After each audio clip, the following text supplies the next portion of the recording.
Let's have a look at some Space Station Gaming information, especially around their results. Very good place to start, as we have the pre-Hockser and during Hockser era of SSG this season.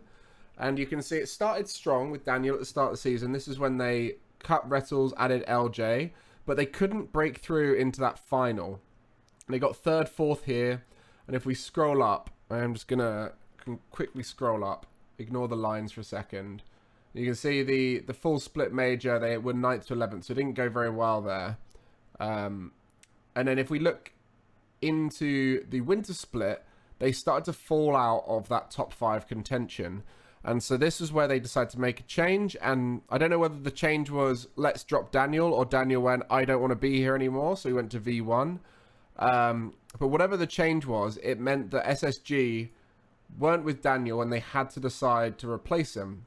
Now, there was at first, a lot of people weren't a big fan of Hockser being added in. Now, as someone who's had the joy of working with Hockser, and I've seen his gameplay for a while now, they are a very solid player. They've just never had that opportunity on a big team. And there's been a few times where rumors were that Hockser was going to join a top team and play with some of the best players in the region, and then just missed out. I think that's Hockser's story. And finally, they've been given their opportunity at the top. And you saw a lot of the well-knowing North American analysts, players, coaches, etc. are all like, oh, this is exciting for Hockser. Deserves that opportunity. They've been around a while. They're still quite young for being around that long. And they're very fast, mechanical, solid player. And their playstyle definitely suits the current meta of Rocket League, which is be fast and efficient. And they fit nicely into this team. And it's really brought the best out of LJ. There was also Sad Jr. added in.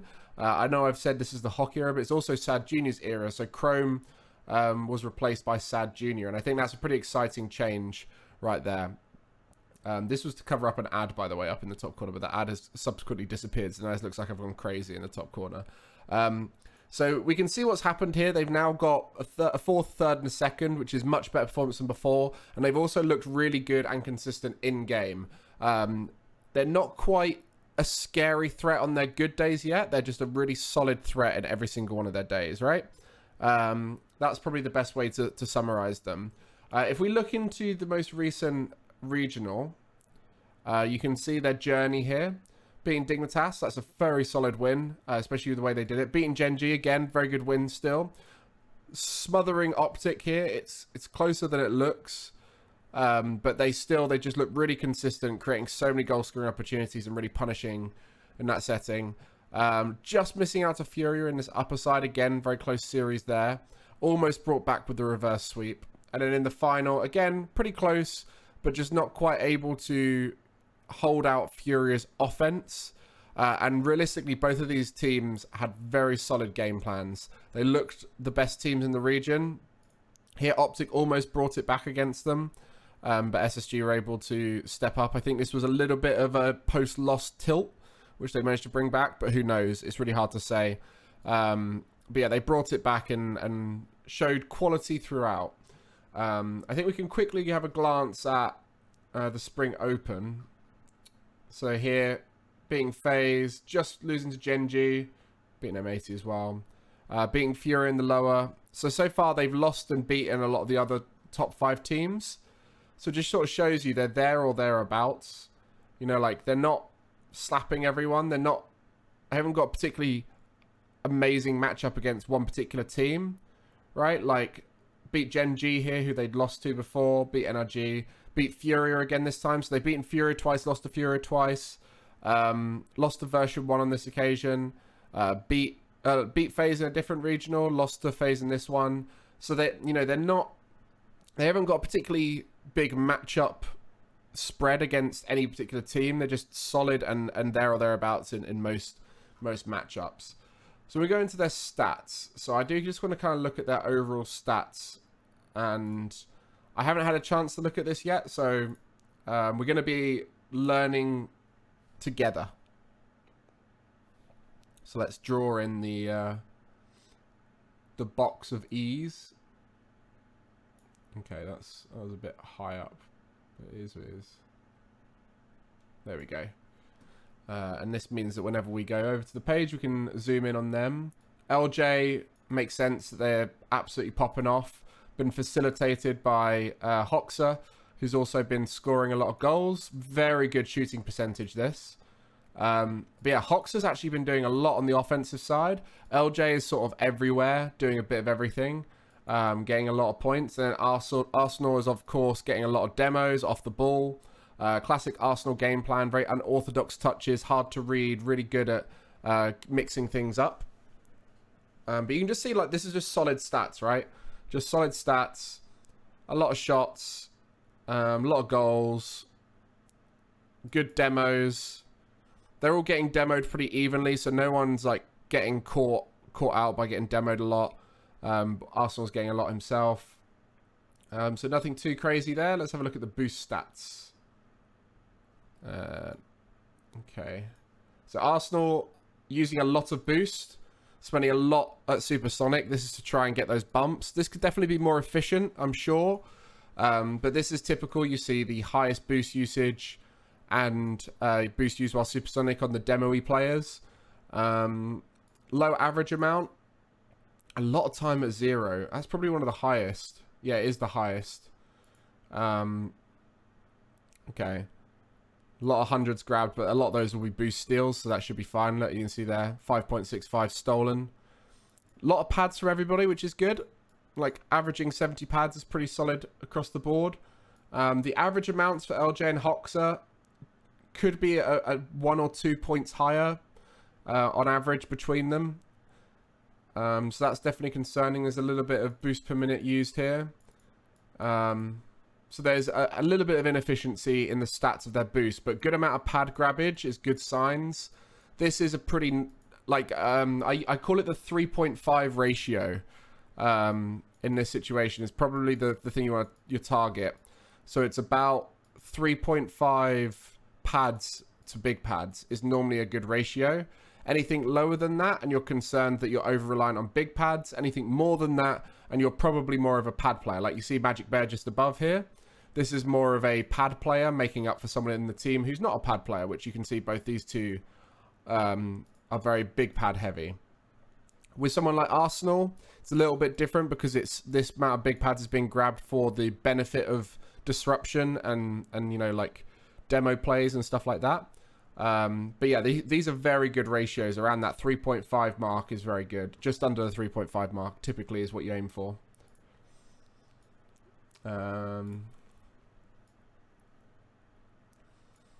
So let's have a look at the positional stats. We always look at percentage behind the ball. Very good percentage behind the ball stat for Hockser and LJ, especially knowing that Arsenal is going to be spending the most time forward.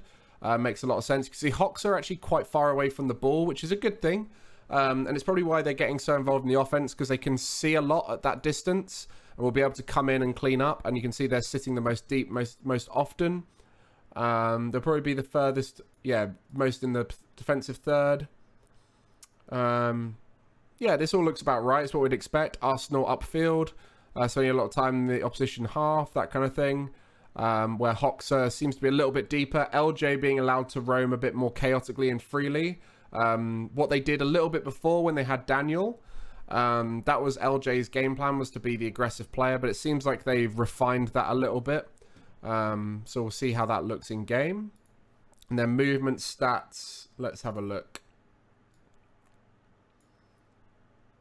Arsenal moving very fast at Supersonic makes a lot of sense, going for a lot of bumps. These look like really nice stats with the ground. They're quite a grounded team, actually. Not playing a lot of time in the air, which is very different when they had Daniel. Daniel is one of the highest players in the air, like does a lot of high aerial plays. And so this has definitely grounded them as a team, which makes them much more structure focused and much less mechanics focused. And I like these speeds. These are just solid speeds. Like, it's playing fast, but it doesn't seem too crazy, right? Like 17% is pretty like normal. Like, I bet if we went down here, yeah, they're going to be like slap bang in the middle. And then same thing with the groundedness, going to be slap bang in the middle. So these are very like middling stats for Hockser and for LJ, where Arsenal has somewhat extreme stats with the speed. If we look at the top speed players, you can see he's one of the top speed players.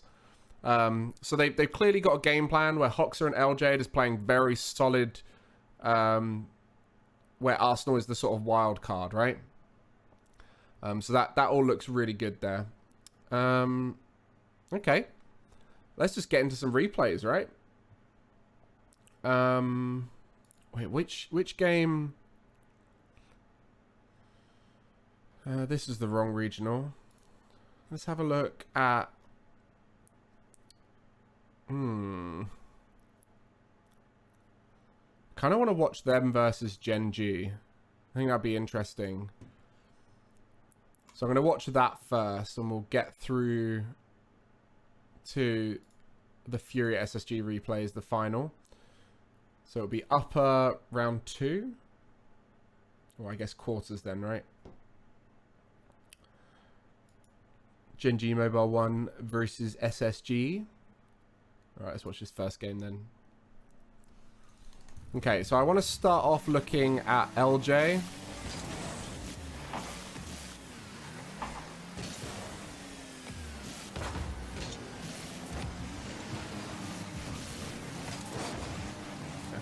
Okay.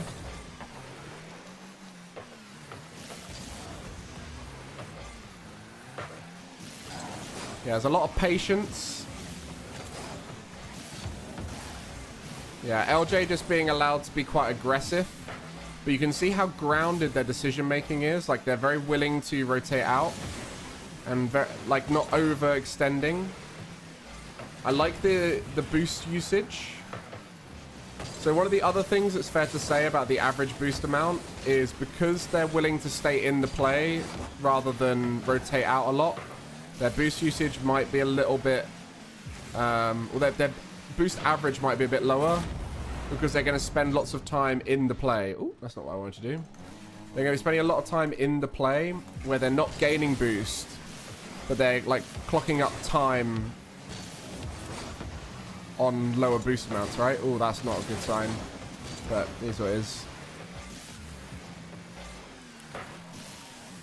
So because they're not rotating away and trying to get 100 every time, they're clocking up that lower boost timing, and that will bring their average down a little bit. Okay, this is really nice. Like, you can see where LJ is strongest. It's very much like Alpha's playstyle. It feels like that sort of aggressive, I'm going to open up space kind of thing. You can just see how quick their recovery speed is. That's so, so good. And it allows them to keep flowing in.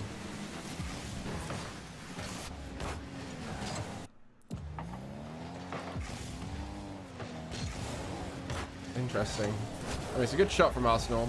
Yeah, like you can see where the speed of recovery from Hockser was key there. To allow the constant flow. And that's the main thing I've noticed with them. They've got a very solid structure. They're very much like keeping pressure on, playing fast, playing aggressively, and then they have this Arsenal wildcard, right? And then they do have to recover a little bit, right? Like, they have to recover out of these little overcommitment phases. But like, as you can see there, like, we were watching Arsenal's point of view, and it didn't feel like LJ was going to be that confidently back at that point, right? Like, LJ's just done that. And I'm watching Arsenal's point of view here.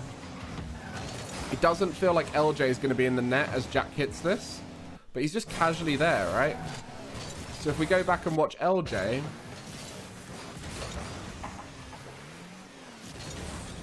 you can just see it's very efficient, very direct, very comfortable. Opposite side of the pitch rotation. Saving that little bit of boost to recover a bit faster.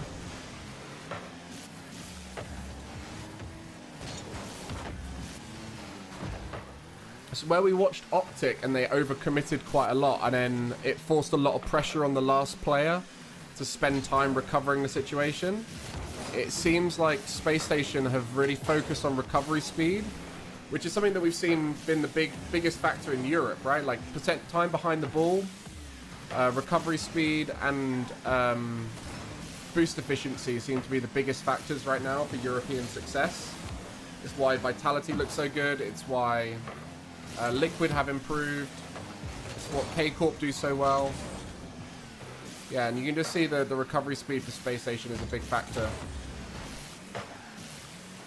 That probably should have been a goal there. I assume Appjack's a bit low here. Oh, actually, no, he just got their boost. It was just a hard one to read. Yeah, willing to play for the 50 as well, which I think that's one of those decisions that kind of comes with the recovery speed, right? Playing for 50s and then looking for fast recovery. And I really like it because it leans into Arsenal's strengths as well. Yeah, this is a bit of an overcommit here. This comes down to Arsenal overcommitting, right? If Arsenal goes back at that point rather than turning back in for the bump, then they would have been fine here. And this is the main thing that I get frustrated with Arsenal and Rettles, is like just that one or two moments a game where they just overdo the bump play stuff, and it can lead to them conceding, but it can also lead to them scoring, which is why they do it a lot, right? But that would have boosted up Nolly. It would have got Arsenal back in time. Probably could have gone in on this ball here, tipped it away, so Chronic couldn't go. But because of this whole situation, it opens up, like Chronic right here can comfortably go for this ball, knowing because they can see where Arsenal is. So they can comfortably go for this ball, knowing that they're going to be first no matter what. Whereas if Arsenal was sweeping back in, it would have been unreal.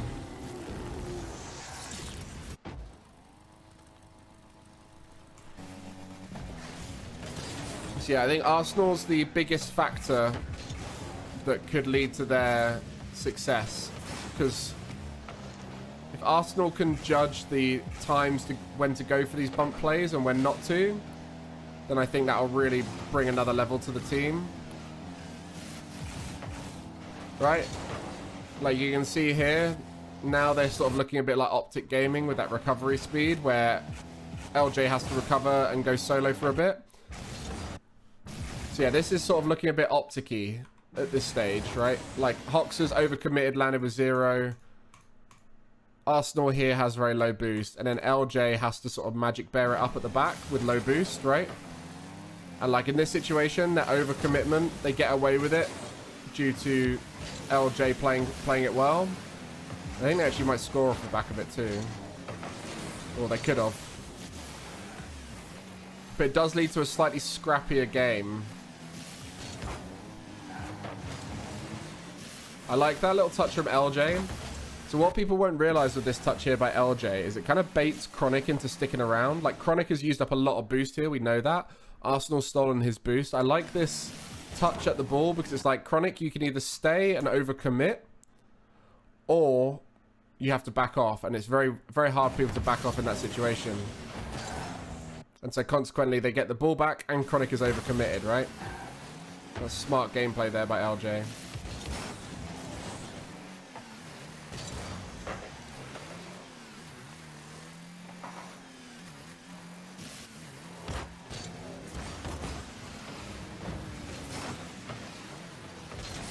Good timing on the boost there.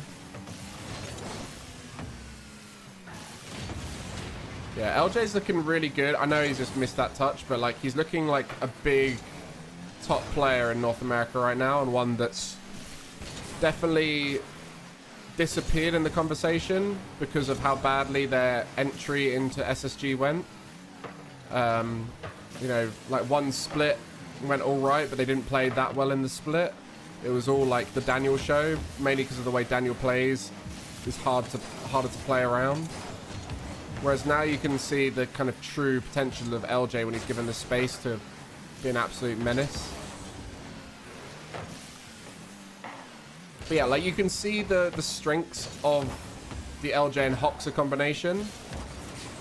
And you can see where the Arsenal unorthodoxness comes through. Like, it's a very good goal here. Like, the unorthodox positioning of Arsenal there. Being in front of the ball.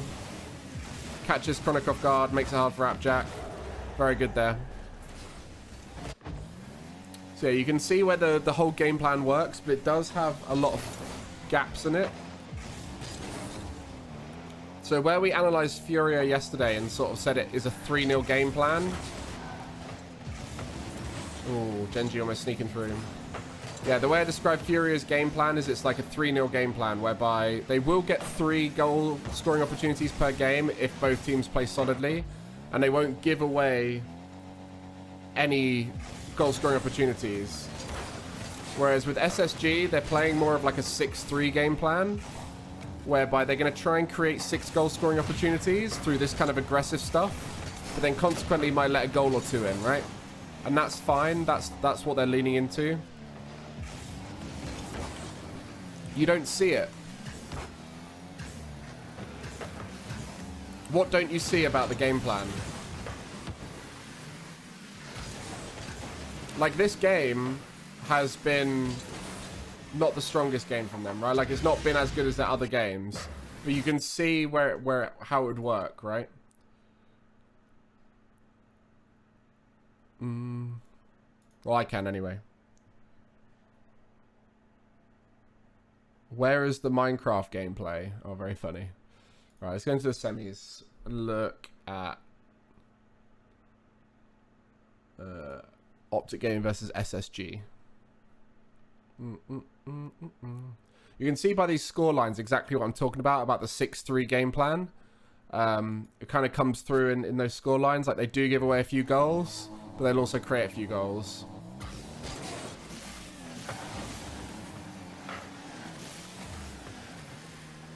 Who are my top 3 players in the world? I'm not going to say it because I don't think it's a very good question. I hate ranking people. I think it's all stupid. I'll be honest with you. I don't like predicting before a tournament. I don't like ranking players. It's all so subjective, and there's no clear, logical way to analyze it like that. So I don't do it for the most part. I can give you a random 3 names that I think are good at Rocket League, and then I could come back with you with 3 different names in a moment afterwards.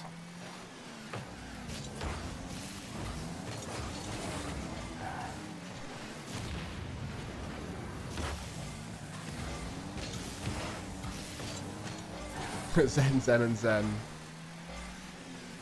I mean, Zen would probably be in there, right? But even then, like, the way Zen plays only works because he's on the team with Radosin and Alpha to bring out the best in him.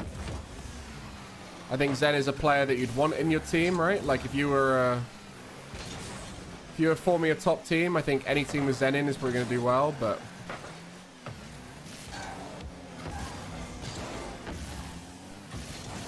yeah, Railscom, Arsenal all have very similar gameplays. Oh, that's very nice from LJ there.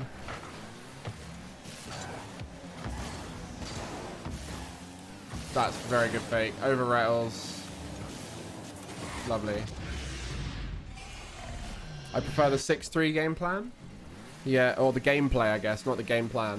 Yeah, I've always been... As a coach, I've always tried to coach a 3-0 game plan. Because I really don't like giving away goals for the sake of gaining goals. Personally. I feel like a 3-0 game plan is a much more reliable one. I always like the old BDS style.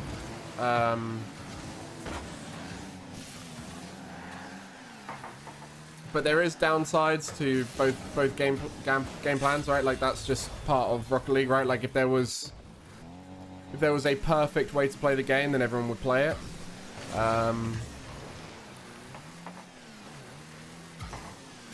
Because the reason why I like the 3-0 game plan, because if you go down unexpectedly, right? Like, because if it's 3-0 game plan, there's always a chance that you have to come back from it, right? Like, there's a chance your opponent does really well, or you make a few mistakes and you go down a few goals. You could always switch over to the 6-3 game plan if you need to, right?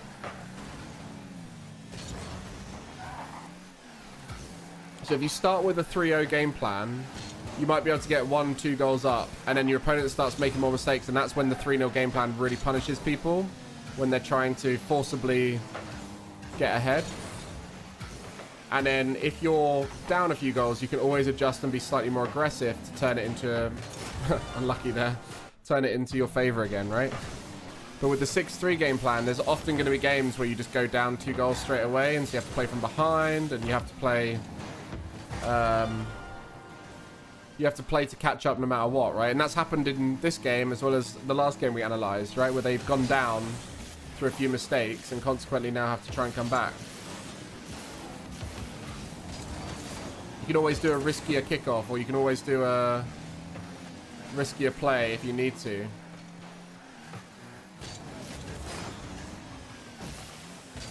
Yeah, it is more frustrating to play against. I think that's where Optic and SSG have had a bit of success. It's definitely working against some people. Like GenG very much have the 3-0 game plan idea, right? Where they want to play perfect Rocket League, score 2 or 3 goals a game, and then not concede any. But then when you play like this, it can break those teams down in ways that they're not expecting. So if they're on the slightly cautious side, like BDS have been recently a little bit, like they've struggled in some matches because they've been on the slightly cautious side. And it also relies a little bit more on the ability of the individuals to do the 3-0 game plan, because you need to have that mechanical outplay ability. Whereas the 6-3 game plan works very well for Optic and SSG because they have Arsenal and Rettles, who individually don't have as good a mechanics as some of the other teams. So they have to utilize their read of the play and bump decision making. So it kind of leans into those teams a little bit more. And like Magic Bear and Hockser are like solid players. They're not like, I wouldn't want them to be in space with boost compared to a lot of other players in the league. Like LJ and AJ though, like of course, slap those in space with boost and you're going to be scoring goals. But like these two teams have two more solid players. I think playing this scrappy and physical playstyle can counter a lot of EU teams. I disagree. I just straight up disagree with that. The only way it will counter European teams is if they get mentally out of it, if they get frustrated. I think the EU teams will punish overcommitment way more than they'll get broken down by this.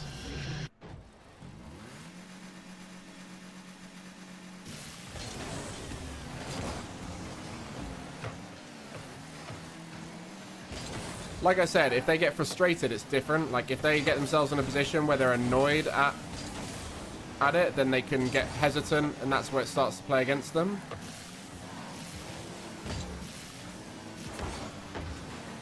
But I think the main playstyle that EU has struggled with has always been more mechy playstyles out of NA, like the ones which come in and do stuff that they're not ready for. And I don't think there's any North American teams doing that except for Complexity. Maybe Furia. Right, like Furia. So I think Furia will match up evenly against Europe with the playstyle. Like it will be who plays better on the day. I think Optic and Space Station will struggle. I think GenG could step up because they have a more European style playstyle.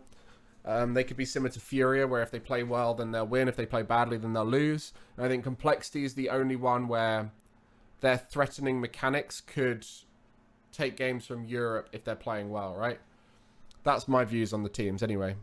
Okay, you could see the way the game plan was working there. They give away dumb goals and they score dumb goals, but like they're better at scoring dumb goals than they are at giving away. So let's have a look at what have I done here? Going back to the stats. Let's have a look at some of the final then. Main event.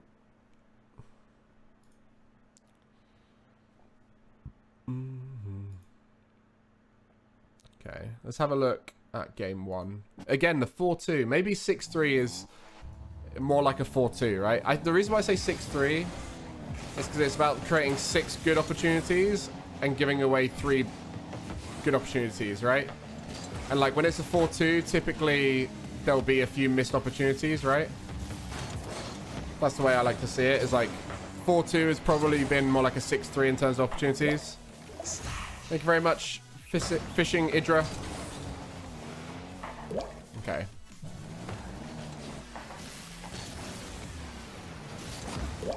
LJ just getting thrown off a little bit there.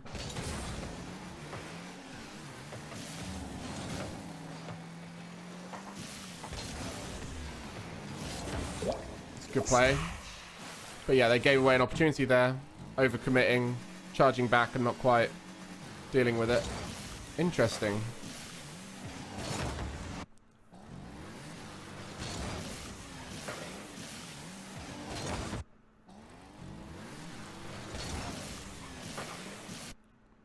I think the half flip thing is just an LJ thing. I don't think that's the reason why this is the way it is. I think that's just the way he goes for back corner boost. I think you could just turn and go and grab the boost like normal. I think this is the old Snasky kickoff. I think Snasky was the first coach to come up with this kickoff. I might be wrong, but I believe I remember Complexity when Snasky was coaching them first trying this. Where you have the kickoff taker trying to lose it to the behind them, and then the other potential kickoff taker cheating across, and then they go for the boost grab. I don't know if they do that every time or if that's a mix-up, but yeah, I don't mind that as a kickoff. I think it's a solid kickoff.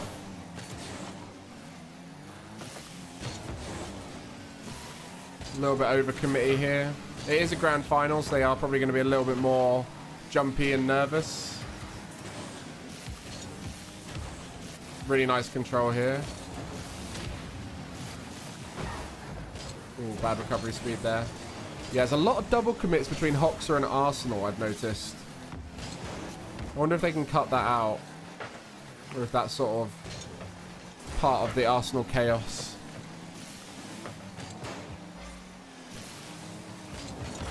Yeah, you can see how chaotic it is.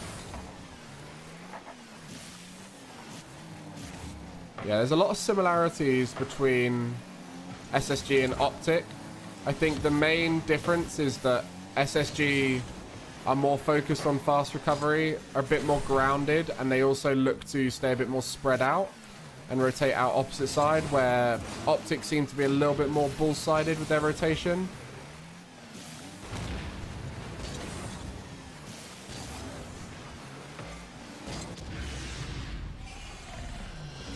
Yeah, having a Chaos Agent cuts both ways, exactly, right? It's gonna work in your favor, it's also gonna work against you sometimes, so.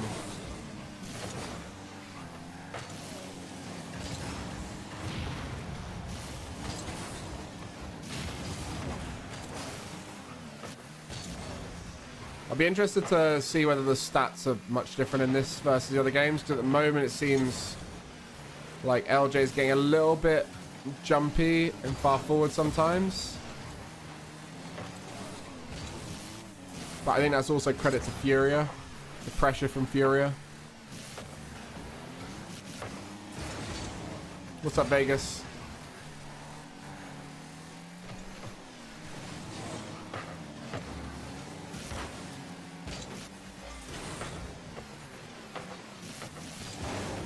I like this. I like this offense. Stacking up the opponents here, boost starving them quite well. Yeah, get that boost still in. Unfortunate on the pinch there, getting it away. Oh, I almost went in. Yeah, you can see the way they're like stacking up the opponents a little bit there. Very nice. Oh, this is classic Arsenal right there. Just chaotic, unusual touch in the corner. And they look so far behind EU. I mean, I think we all saw EU had stepped up to another level when we watched the first regional. I think the fact that Vitality improved as much as they did, BDS improved, Liquid are just getting better, K-Corp are still really good. Like, you've got such a strong region. Moist improved by getting cash on them, right? Like, it was very strong roster moves. I mean, the anyone plus Zen was always going to be a strong roster move. I think the consolidation of talent in EU made the 5 strongest teams, and those 5 strongest teams all performed well.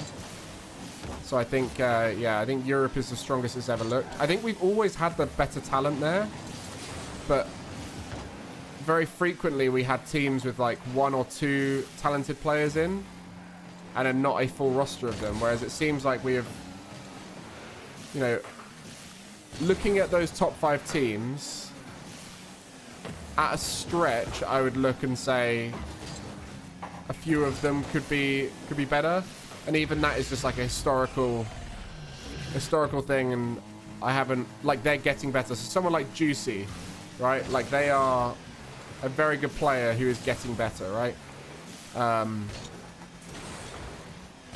I think Radosin is a very good player who's getting better. Like, these players have been around a while, and then just through being on the right teams, they look good. But like, I wouldn't say that they're the kind of players that you could chuck into any team and suddenly they'd be unreal.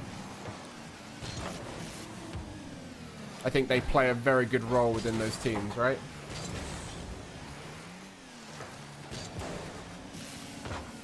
It's not just Rise getting BDS back up. I think for Seiko and for Monkey Moon, it's going to be very revitalizing to mix things up, right? Because they would have been, you know, stuck in their ways a little bit. You know, to have English comms as well, it's like mixing things up again. I assume they're doing English comms. I don't know if Rise has learned French enough yet to be able to do French comms. They might do French comms, because Rise knows a few languages, so you can probably learn French comms pretty quickly. And they're quite simple, right? Mainly English, yeah. Yeah, exactly. They can improve a lot more just by having better opponents as well, right? Like if you're scrimming in Europe right now, you're going to have much better time, much better time scrimming in Europe. Okay, let's have a look at these games here.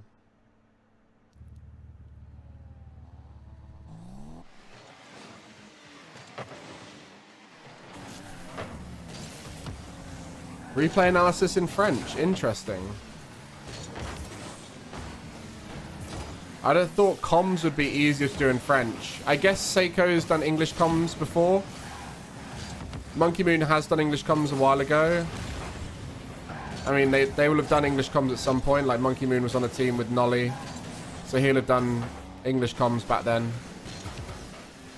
So for them, coming in English is something they know how to do.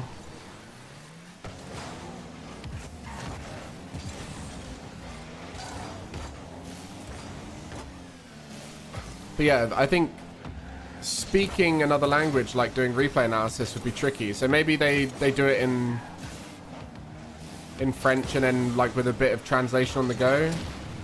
But yeah.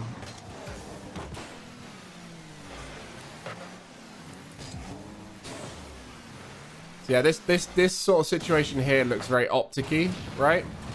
Arsenal gets demo. Goes for more demos, right? And then, like, they're forcing a goal scoring opportunity when the opponents aren't really broken down. I know LJ misses here, but, like, New is coach of BDS, yeah. He speaks very good English and French, though, so.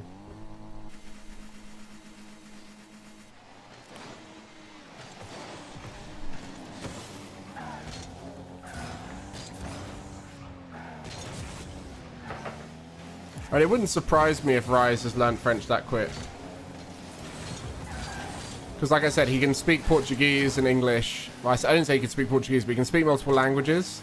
English and Portuguese. And if you can speak a European language, a Latin-based one, not a Germanic one. Is Portuguese similar-ish to French, right? Like, they're both Latin-based, right? And like, if you're living in France, you pick it up very quickly. If you're spending a lot of time in France on boot camps and stuff, you do pick it up pretty quickly. Romance languages, yeah.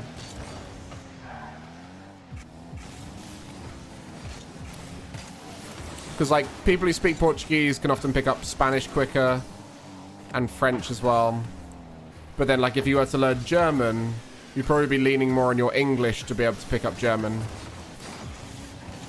Same thing with like Dutch and Danish and all Scandinavian countries. They're slightly different. Yeah, Italian as well, yeah. So yeah, it doesn't surprise me if he can speak French quickly.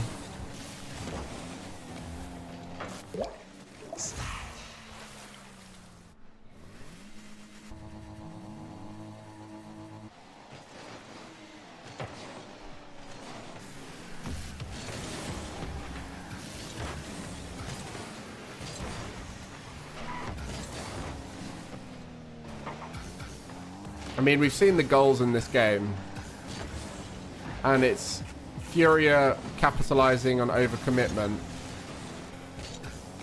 And SSG overcommitting to create goals, right? So it's very much like that big problem.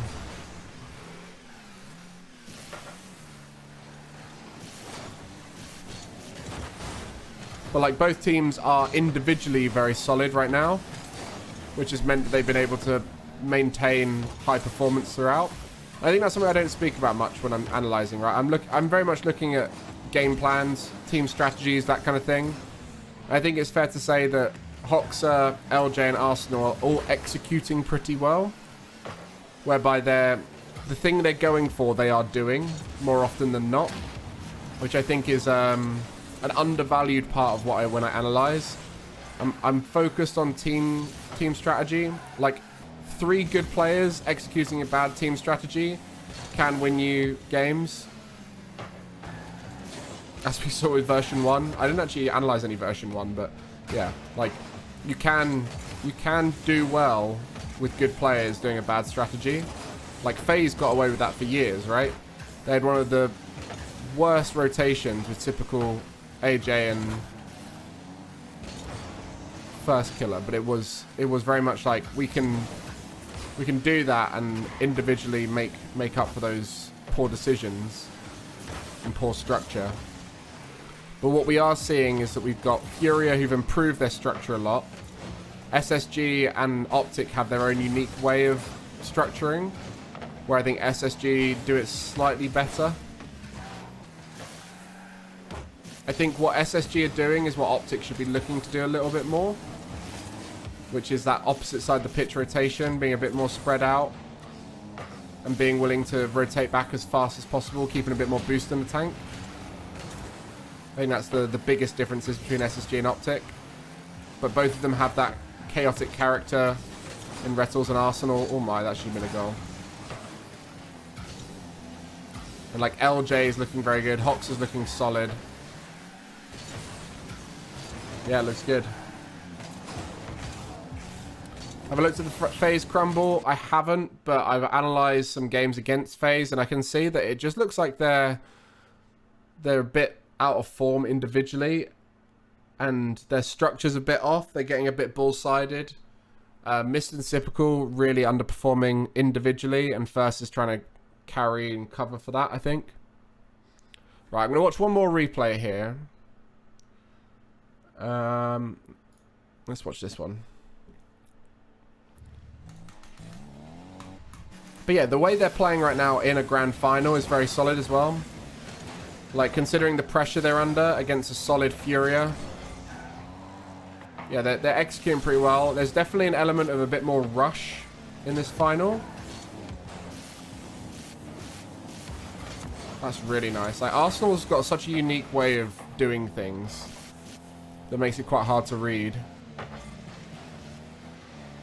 Nice idea from LJ there.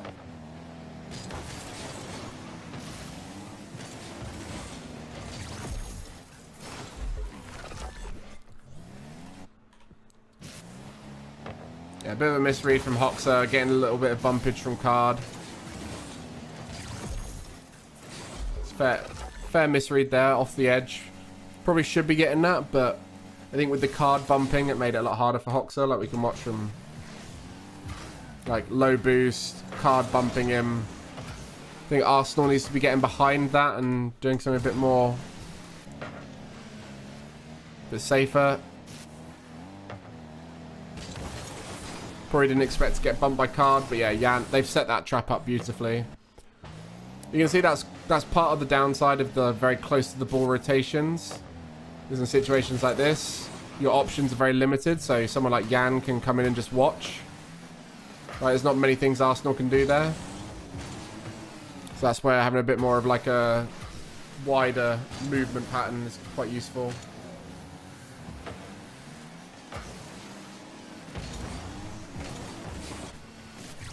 Let's see what happens on this kickoff goal. Is it just a straight into the net kind of thing? Yeah. Yeah. This is old SSG. Close cheat, trying to lose it back corner. Slow boost grab from Arsenal as well.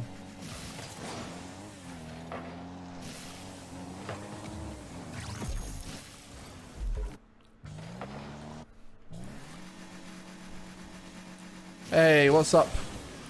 Welcome those from Berkey stream. I'm just analysing SSG, just finish off the analysis there. Yeah, that needs to be a slow cheat from Hockser here. Even then, I don't know if that would have made much of a difference, but it's poor kickoff, poor cheat, poor boost grab. Kickoff goal is what it is.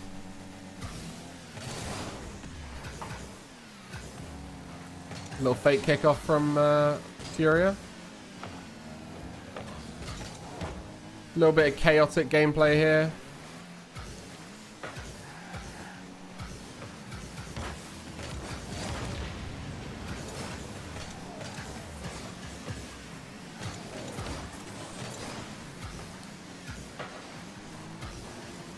Yeah, you can just see Furia a little bit more on it when it comes to challenge game, individual decisions, that kind of thing. SSG are losing out on a lot more interactions. They do pull this game back, to be fair, which is incredible. You don't see many 3-0 comebacks in Rocket League. Okay, what's happening here? I think this is...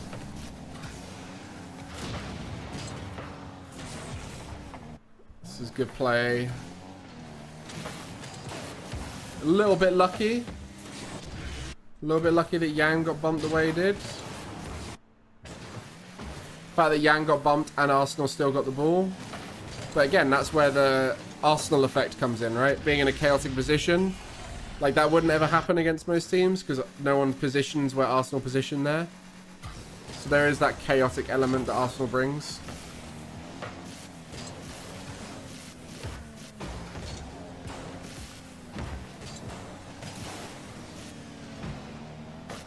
That was very intentional fake right there.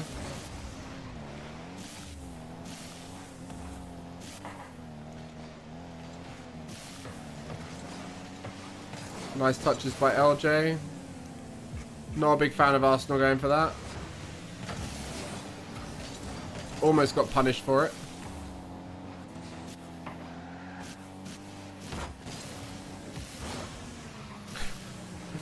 It's so unorthodox, it's really hard to know whether he's going to get it or not. So when he does do stuff, it catches people off guard. You see, like, this little overcommitment element?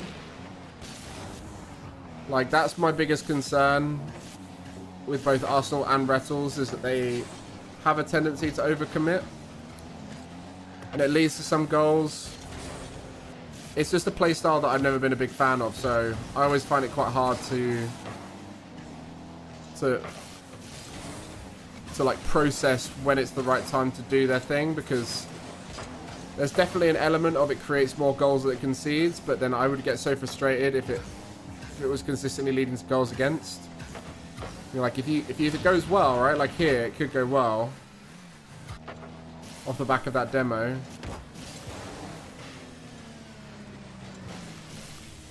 It makes more mistakes out of your opponent. That's sort of the intangible. Oh, this was unreal, wasn't it? That's sort of the intangible factor, right? Of how much it makes other people uncomfortable. Like that lost touch there. It's outrageous. That lost touch there was off the back of feeling a bit uncomfortable, right? So the bumping nature of Arsenal and Rettles and Com and all these upfield bumpy players does lead your opponents to make more mistakes. So I think when it's done with good balance, it's one of the most impactful roles in Rocket League. When it's done badly, it means you lose. So it's still impactful, it's just impactful in a different way, right? Like, it's the most decisive role in the game, whereby it will decide if you win, it will decide if you lose.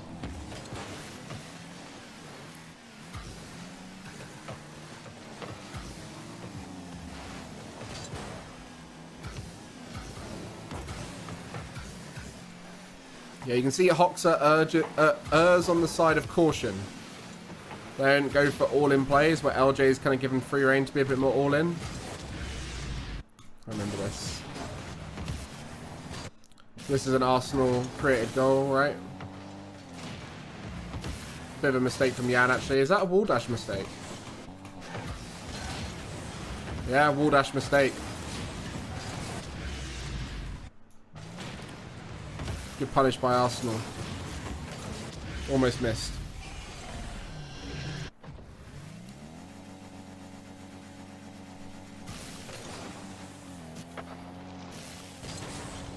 Surely Arsenal can flip the boost. Does he know how? Like, is it just something he chose not to do because he feels it's more consistent, maybe? Ah, oh, such a nice touch. It's these little touches that Arsenal's the one who's most used to be in these positions, so he can go for those touches. Oh, missed the boost.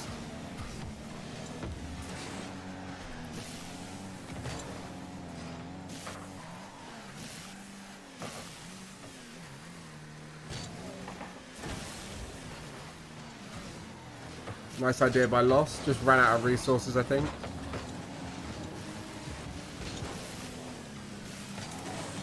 Yeah, you can see touches like this. This is more like the under the ball optic problem that we saw. Of like not knowing where your opponents are. So if you panic, and like Furia are very good at punishing this. Because they're very good at recognizing when the opponent's just going to give the ball away. And then they always have that deeper player. So it means that they can play around losing the ball in those situations quite nicely.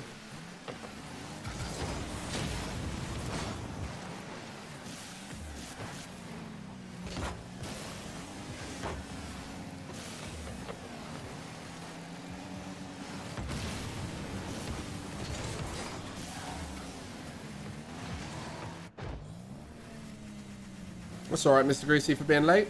I don't mind. Turn up when you turn up. Good control by Hockser. Yeah, they're very grounded compared to a lot of teams in North America, aren't they? That was close again. Like, they're willing to take the ball to the ground and control it a lot more, which I like. It definitely suits the upfield bumping Arsenal playstyle, where the aerial style that Magic Bear and AJ go for a bit more can lead to them conceding, because an aerial player with a bumping player is much more overcommitting than a grounded player with a bumping player.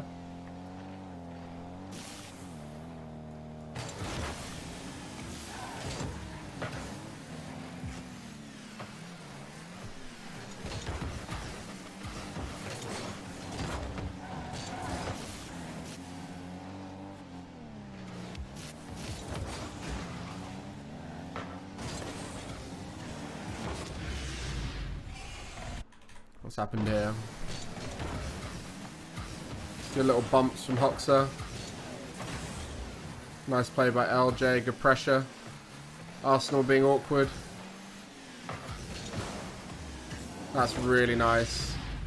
Yeah, they're great in advantage as a team when they're all in front of the net in advantage.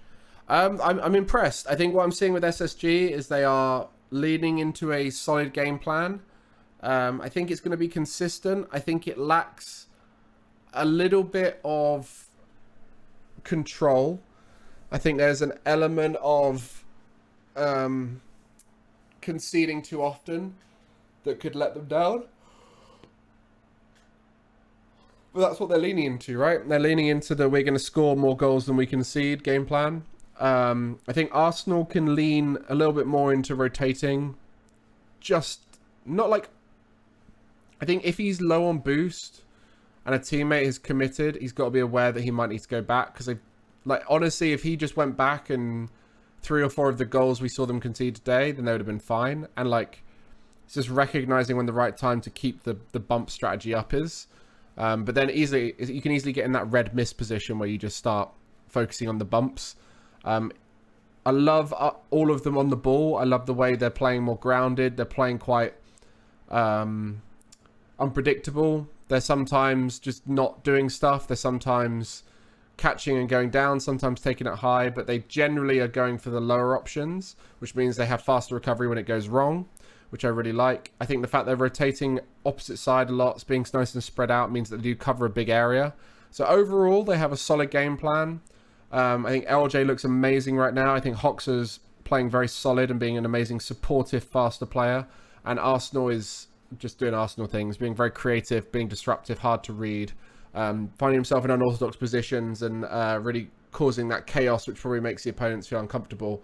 I think that's the main thing that's really hard to translate into the major, in terms of how well they'll do, is knowing how much that disruptive upfield player in Arsenal and Rettles for Optic will make other teams feel uncomfortable. If you're not used to it, it can definitely throw you off and make you a bit jumpier, because they do often position themselves in these little slimy slots, which are hard to see. So we'll see how that all turns out. But yeah, looks good.